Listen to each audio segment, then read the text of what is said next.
ప్రేమగల తండ్రి, పరిశుద్ధ దేవ, నమ్మదైన జీవాధిపతి, పరిశుద్ధమైన మీ పాదాలను ముద్దాడుతూ మీ ప్రియ బిడ్లంగా మీ పాదాల చుట్టూ చేరి వస్తుండగా మరియా యేసు పాదముల యొద్ద కూర్చుండి ఆయన బోధ వీడుచుండెను అని చెప్పబడిన మాట ప్రకారం మేము కూడా ఈ రీతిగా బైబిల్ పట్టణంగా మీ పాదశానికి చేరి వచ్చేటువంటి భాగ్యాన్ని ప్రసాదించినందుకే స్తుతిస్తూ ఆరాధిస్తూ ఘనపరుస్తూ ఉంటున్నాం.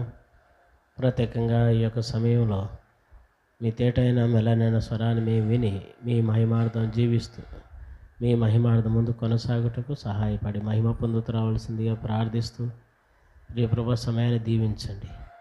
మహిమ ఘనత స్తుతి ప్రభులు మీకు ఆరోపిస్తూ మీ దాసుని నన్ను కూడా కరుణించి మీ సెలవు చాటును మరుగుపరిచి తేట అయినటువంటి స్వరాన్ని మీ వాక్యంలోండి నివెన్నగలుగుటకు సహాయపడమని యేసు ప్రభువు నామమున స్తుతించి ప్రార్థించి వేడుచున్నాము తండ్రి, ఆమేన్.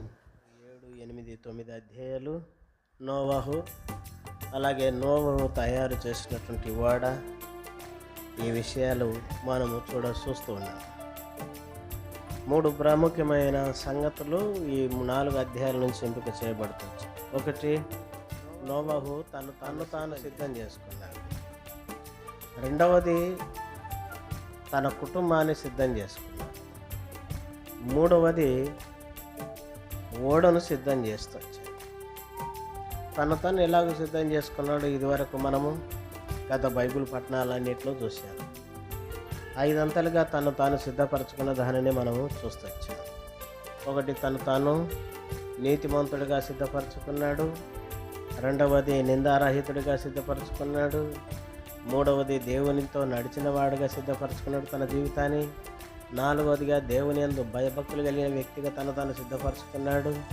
5వదిగా, దేవునికి లోబడిన వ్యక్తిగా తాను సిద్ధం చేసుకున్నాడు. మనం కూడా ఆ విధంగా సిద్ధం చేసుకోవాలి. మనకై మనము ఆ విషయాలు ఆత్మీయ సంగతులు నేర్చుకునే వారంగా ఉండాలి. కాబట్టి విధేయత చూపించుట, లోబడుట, ఆయన చెప్పింది చేయడం అనేది చాలా ప్రాముఖ్యం.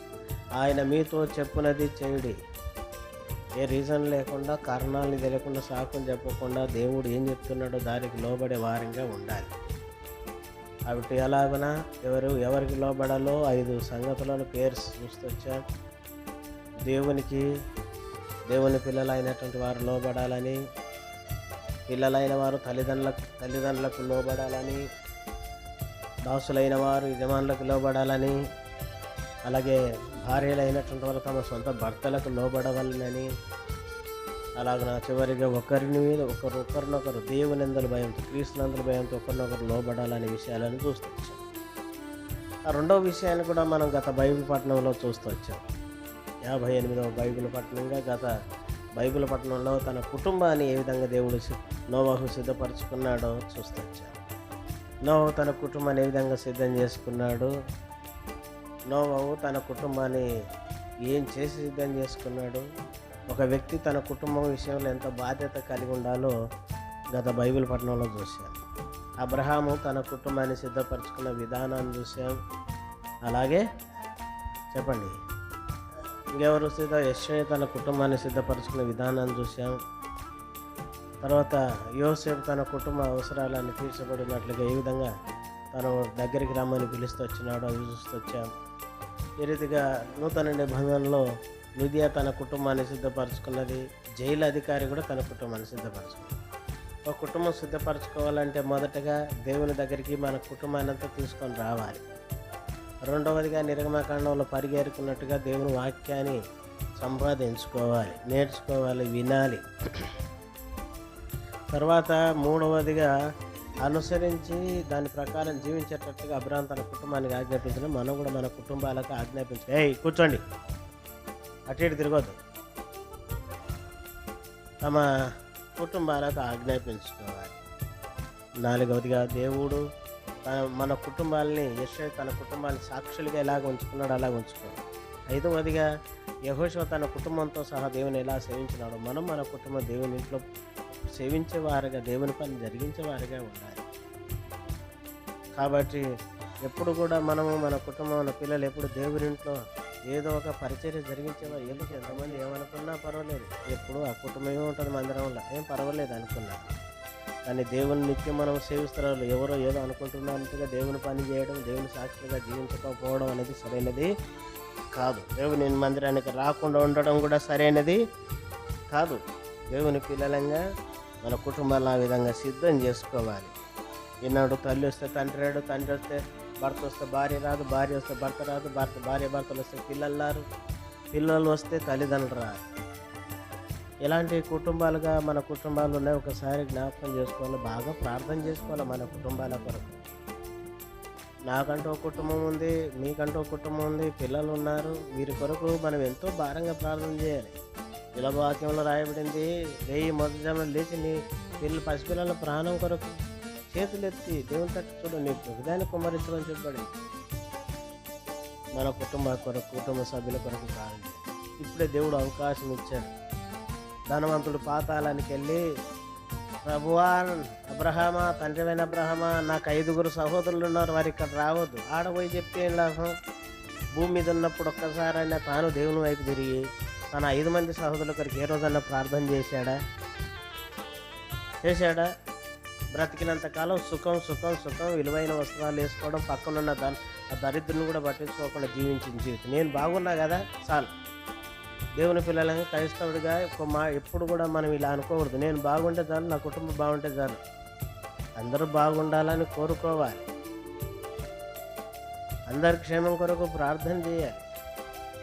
ఆ ధనవంతుడు పాతాళానికి వెళ్ళి ప్రార్థన చేశాడు. 5 మంది వానికి 5 మంది సహోదరులు ఉన్న సంగతి మనకి ఎప్పుడు తెలిసింది? బతికున్నప్పుడు తెలిసిందా? చనిపోయి పాతాళానికి వెళ్ళి బాధపడుతున్న సమయంలో ఇవన్నీ అక్కడి నుంచి ఎస్కేప్ కావడానికి ఏమైనా ప్రయత్నాలు చేసి ప్రయత్నం చేశాడు. దాహం తీర్చుకోవడానికి ప్రయత్నం చేశాడు, ఇవేవి కాలేదు. అప్పుడు ఎవరు గుర్తొచ్చారు? 5 మంది సహోదరులు గుర్తొచ్చారు. అయ్యో నేనైతే ఎటు పొరపాటున వచ్చేసాను, ఇంకా 5 మంది ఉన్నారు, వాళ్ళు మాత్రం ఈ వేదనకరమైన స్థలానికి రావద్దు. ఎందుకు రావద్దు? నాలాగా వారు బాధపడదు. మీ కుటుంబం విషయంలో నువ్వు అలా ఉండాలి, మనం అలా ఉండాలి. నేను నా కుటుంబం నిత్య ప్రభువును సేవిస్తూ, ప్రభు సన్నిధిలో ఉంటూ, ప్రభువును మహింపరుస్తూ ఉండాలి అనేది ఎప్పుడు కూడా మనం కలిగి ఉండాలి. అది నోవహు ఆ విధంగా సిద్ధం చేసుకున్నాడు. ఇప్పుడు మూడో అంశంలోనికి వస్తాం. అది ఏంటంటే నోవహు ప్రిపేర్డ్ ఆర్క్, ఓడను సిద్ధం చేశాడు. 59వ బైబిల్ పఠనంగా నోవహు ఓడను సిద్ధం చేశాడనేటువంటి ఈ అంశాన్ని మనము కొన్ని విషయాలను మనం ధ్యానిస్తాం. చూడండి, నోవహు ఓడను సిద్ధపరిచినాడు. ఎట్లా సిద్ధపరిచినాడు? 22వ వచనం, నోవహు అట్లు చేసెను, దేవుడు అతనికి ఆజ్ఞాపించిన ప్రకారం యావత్తు చేసెను. కాబట్టి నోవహు దేవుడు ఎట్లా చెప్తే అట్లా ఓడను సిద్ధం చేశాడు. ఈ ప్రిపేర్డ్ ద ఆర్క్, ఓడను సిద్ధం చేశాడు. అది వరకు ఆదికాండం 6వ అధ్యాయం కంటే ముందు ఈ ఓడ అనే మాట మనకి ఎక్కడైనా కనబడుతుందా? పోనీ ఓడ యొక్క అవసరత ఏమైనా వచ్చిందా? లేదు. అయితే ఓడను సిద్ధం చేయడానికి మునుపు ప్రాముఖ్యమైనటువంటి కారణం, what is the need to prepare the ark, ఈ యొక్క ఓడను సిద్ధం చేయడానికి కారణం, అవసరం ఏంటి అని అంటే, జనాలు పాడైపోయారు, జలప్రలయం వస్తుంది.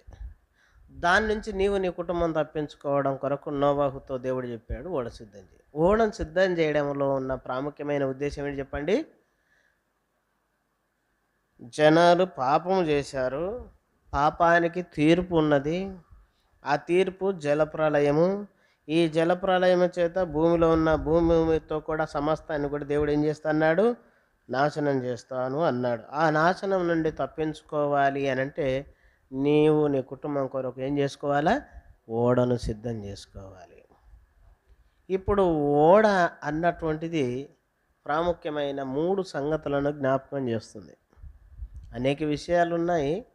ఓడ అన్నటువంటిది ప్రాముఖ్యమైన 3 సంగతులను జ్ఞాపకం చేస్తుంది. ఏంటి ఆ 3 సంగతులు అంటే, మొదటిది సాల్వేషన్. చెప్పండి, సాల్వేషన్, రక్షణ. అందుకే సండే స్కూల్ పిల్లలు కూడా ఏం పాట పాడతారు? రక్షణ ఓడ. ఏమంటారు? రక్షణ ఓడ కదా. ఆ ఓడకు ఏం ఓడ అని పేరు పెట్టారు? టైటానిక్ ఓడ కాదు. ఏ ఓడ? రక్షణ ఓడ. రక్షణ ఓడ అంటే రక్షణ అనే ఓడ అనేటువంటిది రక్షణకు గుర్తుగా ఉంది. So Arki significance of salvation, రక్షణ.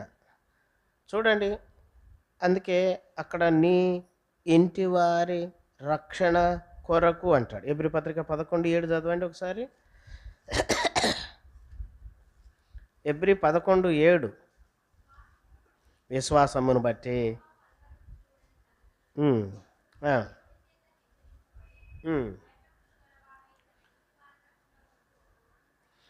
ఇంటి వారి దేని కొరకు? రక్షణ కొరకు. సో నోవహు ఓడను సిద్ధం చేయడంలో ఉన్న ఉద్దేశము ఈ గొప్ప ప్రళయం నుంచి తప్పించుకోవడానికి. సో ఓడ అనేది మొదటగా రక్షణకు గుర్తుగా ఉంది.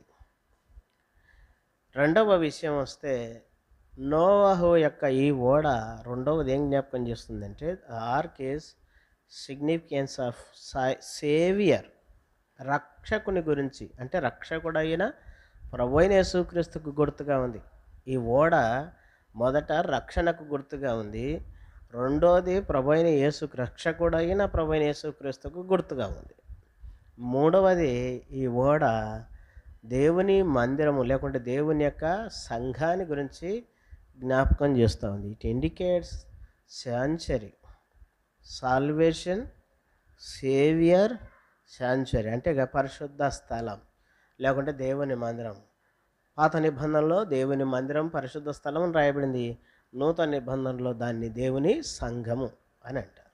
సో ఓడ మూడు విషయాలను జ్ఞాపకం చేస్తుంది. ఒకటి రక్షణ, రెండవది రక్షకుడు సేవియర్, మూడవది శాంచురీ అంటే పరిశుద్ధ స్థలం లేకుంటే దేవుని సంఘం. కాబట్టి మూడు విషయాలను ఈ ఓడ జ్ఞాపకం చేస్తుంది.